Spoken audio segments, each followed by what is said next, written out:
आपने visa form भरा, document तैयार किए, इंटरव्यू की तैयारी भी की, लेकिन क्या आपने अपने रेडिट अकाउंट को डिस्क्लोज किया? क्यों? क्योंकि अब सिर्फ आपके डॉक्यूमेंट्स नहीं बल्कि आपकी डिजिटल आइडेंटिटी भी वीज़ा का फैसला तय करती है। और ये हम आपको पिछले 2-3 महीने से बताते जा रहे हैं। दरअसल हाल ही में एक इंडियन स्टूडेंट का F1 वीज़ा सिर्फ इसलिए होल्ड पर कर दिया गया क्योंकि उन्होंने DS 160 फॉर्म में अपना रेडिट अकाउंट मेंशन नहीं किया था।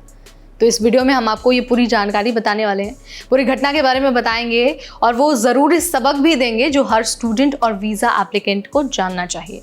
नमस्कार, आप देख रहे हैं NBT टेक एड और मैं हूँ आपकी होस्ट नेहा उपाध्याय। तो भाई बात है एक इंडियन स्टूडेंट की जो US में पढ़ाई के लिए F1 वीज़ा के लिए अप्लाई कर रहे थे। उन्होंने DS 160 वीज़ा एप्लीकेशन फॉर्म में अपने सोशल मीडिया हैंडल्स भर दिए, लेकिन रेडिट अकाउंट गलती से मिस कर दिया। वो अकाउंट पब्लिक था और उसमें कोई ऑफेंसिव या फिर कुछ भी कंट्रोवर्शियल या फिर आपत्तिजनक कंटेंट नहीं था। लेकिन जब वो एम्बेसी में इंटरव्यू देने पहुंचा तो वीज़ा ऑफिसर ने रेडिट अकाउंट का जिक्र किया और उस स्टूडेंट से पूछा कि इसे फॉर्म में क्यों नहीं मेंशन किया है। अब इस पर स्टूडेंट ने बताया कि क्योंकि अकाउंट पब्लिक था तो उन्हें लगा कि मेंशन करना ज़रूरी नहीं था। लेकिन ऑफिसर ने कहा कि अकाउंट तो दिख नहीं रहा है और ट्रांसपेरेंसी में कमी लग रही है।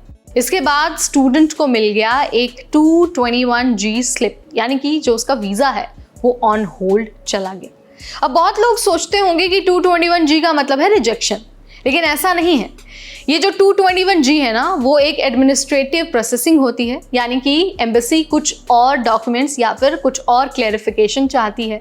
इस केस में कॉन्सुलेट ने साफ साफ कहा है कि आपके सारे सोशल मीडिया प्रोफाइल्स को पब्लिक करो ताकि हम वेरीफाई कर सकें।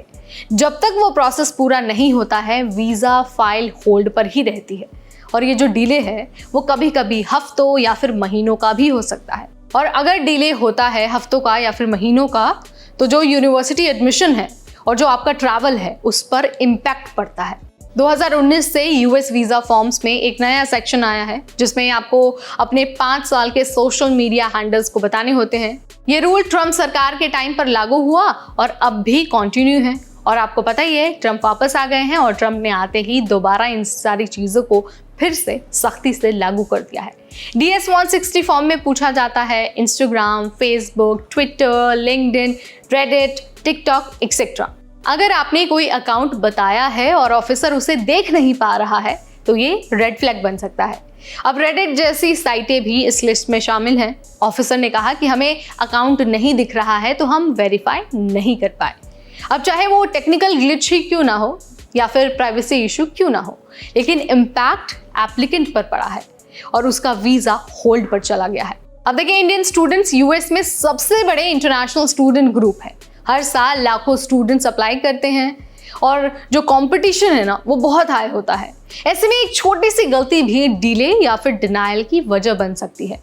वैसे जो स्टूडेंट की हम बात कर रहे हैं उसने बाद में रेडिट पर एनोनिमसली लिखा कि क्या हो अगर दोबारा चेक करते वक्त फिर से अकाउंट ना दिखे, क्या ऐसा टेक्निकल इशू फिर से हो सकता है और मेरी एप्लीकेशन रिजेक्ट हो जाए।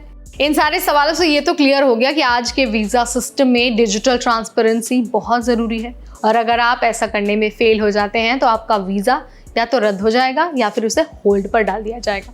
तो सवाल ये आता है कि वीज़ा ऑफिसर को आपके सोशल मीडिया से चाहिए क्या। तो देखिए जो ऑफिसर्स है वो ये चेक करना चाहते हैं कि आपका इंटेंट क्या है। क्या आप पूरे तरीके से US पढ़ने जा रहे हैं या फिर फ्यूचर में इमिग्रेशन का प्लान है। वो ये भी देखते हैं कि कोई एंटी सोशल या फिर पॉलिटिकली रिस्की कंटेंट आपने तो नहीं पोस्ट किया। और सबसे ज़रूरी बात है कि आपने जो कुछ बताया है क्या वो आपके डिजिटल बिहेवियर से मैच करता है। ये सारी चीज़ें जो ऑफिसर है वो चेक करते हैं आपके सोशल मीडिया के ज़रिए और अगर आपने अपना अकाउंट छुपाया या फिर मिस कर दिया तो वो इसे डिसऑनेस्टी मान सकते हैं और इसीलिए even harmless looking Reddit account भी सीरियस बन जाता है। तो भाई इस मामले से ये तो समझ में आ गया है कि किस तरह से आपका सोशल मीडिया इतना सीरियस है, सोशल मीडिया पर अपडेट करना इतना सीरियस है और ये भी समझ में आ गया है कि भारतीय भी इससे छूते नहीं हैं। और ये केस जो भारतीय स्टूडेंट का है वो मैं आपको बता ही चुकी हूँ। इस वीडियो में फ़िलहाल इतना ही। ऐसे वीडियोस, ऐसी जानकारी और ऐसी डिटेल्स हम आपके लिए लाते रहेंगे सिर्फ और सिर्फ NBT टेक एड पर।